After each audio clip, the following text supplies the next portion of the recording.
उसके ऊपर लोगों ने सवाल उठाया, मुझे वो अच्छा नहीं लगा। किसी को इम्प्रेस करने की ज़रूरत नहीं, कुछ एक दिखावे के लिए कुछ भी करने की ज़रूरत नहीं है। मैं रिश्ते भी बहुत आसानी से बना लेती हूँ, लेकिन किससे बन रहे हैं ना, अगर वो वहाँ से मुझे एक जेन्युइन गुस्से में कुछ भी बोलते ठीक है, पर वो दिल की बहुत साफ है। Anita ji, thank you so much for joining us. पहले तो ये बताइए, पहला वो रीज़न क्या था जो आपने शो को हाँ कहा? आई थिंक मुझे ये शो का कॉन्सेप्ट फर्स्ट पॉइंट पे ही पसंद आ गया था। मुझे फ़र्क नहीं पड़ रहा था कौन है इसमें, कौन से चैनल पे, कितने बजे, क्या, मुझे कुछ डिटेल्स नहीं चाहिए थी। मुझे वो कॉन्सेप्ट से ही it was love at first sight, कि गांव में जाके गांव की लाइफ को एक्सपीरियंस करना, नए बॉन्ड्स बनाना, नए क्योंकि मुझे पता है कि ऐसे एक्सपीरियंस को you can never go through these kind of experiences in life, and they're once in a lifetime. And I was, from the word go, I wanted to be a part of the show. Anjum के लिए क्या कहना चाहेंगे? उनके साथ भी कहीं ना कहीं उतार चढ़ाव होते रहे, लेकिन अभी जब इंटरव्यू में अंजुम से आपके बारे में पूछा तो उनके अंदर से आपके लिए एक अलग ही साइड देखने मिला कि मतलब जो आपका इमोशनल, जो आपके अंदर इमोशंस है आरव को लेकर और बहुत सारी चीज़ें, कि मैं भी आगे अगर माँ बनी तो अनीता जैसी बनूंगी, ये उनका स्टेटमेंट है। क्या कहना चाहेंगी उनके लिए? आप क्या गिला शिकवा जो भी था वो सब खत्म? आई थिंक वो नादान है। फ्लो में लोग कुछ बोल देते हैं, एंड अक्सर अंजुम के साथ ऐसा हुआ कि वो गुस्से में बोल देती थी, फिर वो मेकअप रूम में बोलती थी यार I didn't mean it like that. And कहीं ना कहीं मुझे उसका एक स्वीटर साइड भी देखने मिला था शो में, तो I think I am going to take the sweeter side with me and say that she is a really nice person. बाकी वो गुस्से में कुछ भी बोलते ठीक है, पर वो दिल की बहुत साफ है, and I like Anjum. Ashnoor के साथ आपका रिश्ता कैसा है? क्या कहना चाहेंगे आप अशनूर के लिए? I think she is a really nice girl, and वो अभी एक शो कर रही है, and I am proud of her. वो अच्छा कर रही है, and I wish all the best. Also Anita ji, आप किस टाइप के इंसान हैं कि मतलब रिश्ते जल्दी बना लेती हैं, या फिर एक होता है कि अगर रिश्ते बन भी गए तो उसे निभाना बहुत मुश्किल होता है? आप किस टाइप की हैं? जल्दी बना पाती हैं और निभाती कैसे? आई थिंक मैं ज़्यादा जल्दी नहीं बना पाती, लेकिन जब बनाती हूँ तो पूरी तरह निभाती हूँ।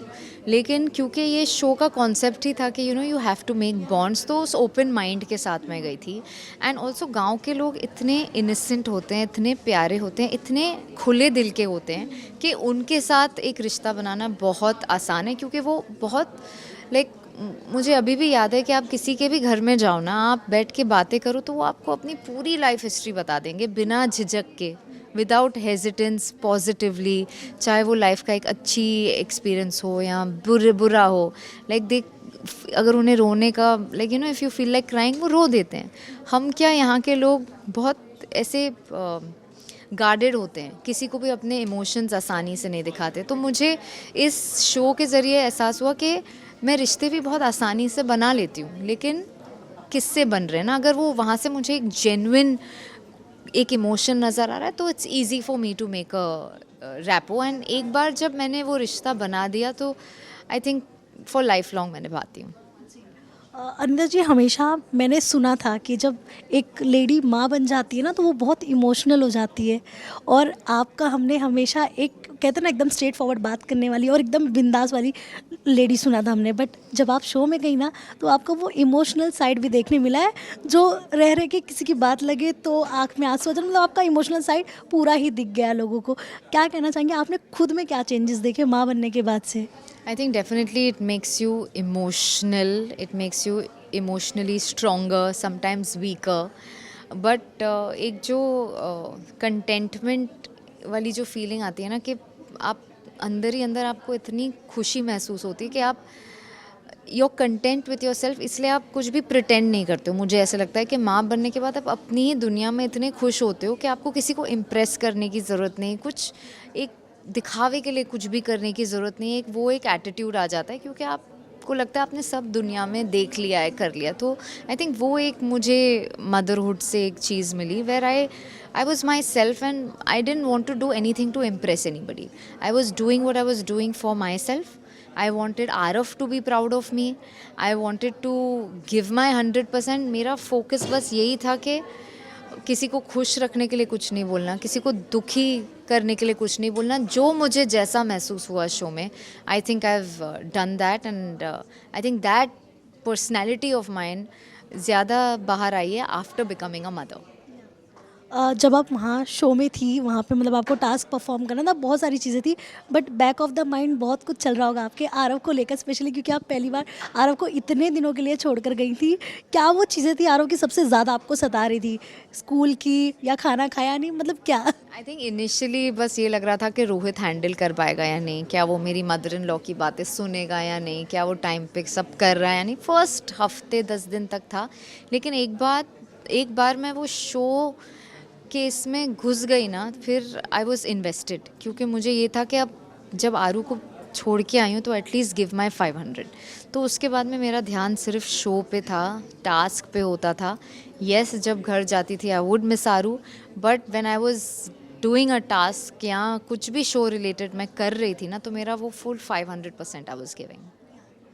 ऑल्सो घर में कुछ लोगों से आपकी बनी, कुछ लोगों से नहीं बनी, कुछ लोग आपसे बना नहीं पाए, क्या कहना चाहेंगे आप, किसकी बातें आपको सबसे ज़्यादा बुरी लगी? ऑनेस्टली वो डॉली और मेरा बॉन्ड बहुत एक जेन्युइन बन गया है, तो मुझे वो जब उसके ऊपर लोगों ने सवाल उठाया मुझे वो अच्छा नहीं लगा। मायरा ने जिस टोन से कई बारी बात किया वो ज़्यादा अच्छा नहीं लगा, but it's okay, it was a show and मेरे लिए जो पर्सन इम्पॉर्टेंट है वो है डॉली फ्रॉम द शो। तो मुझे पता है कि उसके साथ एक रिलेशनशिप में मेंटेन करूँगी, that bond is for life. So at the end of the day people who I love matter to me. बाकी जो लोग शो में थे, however they are, they speak about me, all is up to them, I really don't care। अगर डॉली कभी मेरे लिए कुछ बुरा बोलेगी मुझे बुरा लगेगा, बाकी और फ़र्क नहीं पड़ता। अनिता जी, एक होता है कि मतलब सामने वाले की बेइज्जती कर दो, जो मुंह में आए वो बोल दो गुस्से में, लेकिन बाद में आकर आप वो सॉरी बोल दो, तो वो जो सॉरी होता है वो आपके लिए मैटर करता है या नहीं? आई थिंक फ्लो में लोग कभी बोल जाते हैं अनइंटेंशनली, तो मैं वो benefit of the doubt, I am the kind of person कि अगर कोई सॉरी बोल रहा है it's okay, you should take it. I am somebody के हर इंसान से गलती होती है, और अगर गलती होती है तो माफ़ी दे देनी चाहिए, एंड इट्स ओके। मैं ज़्यादा वो होल्ड ऑन नहीं करती, आई लेट गो। एंड अब जब यहाँ मुंबई आ गई हैं आप, तो किसके साथ सेलिब्रेट करने वाली हैं आपकी ये जीत? इतने सारे आपके फ्रेंड्स हैं जो इंडस्ट्री में, कौन कौन आने वाला है आपके साथ? पार्टी वार्टी होगी या नहीं? ऑफ कोर्स पार्टी होगी, एंड पूरे टीम को मैंने रिस्पेक्टफुली बुलाया है, जो आए। बाकी मेरे क्लोज फ्रेंड्स तो आएंगे ही, Surabhi, Aditi, Ekta, so all my close people will be there for me, I am sure.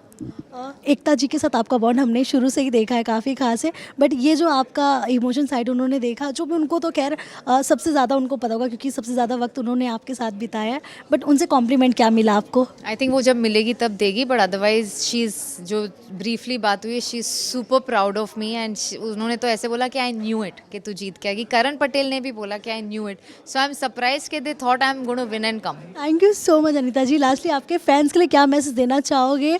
Also इस ट्रॉफी के लिए क्या कहना है आपको? हम जो हैं हमारे फैंस के वजह से हैं, और अगर ये ट्रॉफ़ी मेरे हाथ आई है in a way it's because of their support. Z5 में उन्होंने मेरे लिए खूब वोट्स डाले होंगे, एंड ऑफ कोर्स गांव वालों का प्यार। So thank you for your love and keep supporting and keep loving me.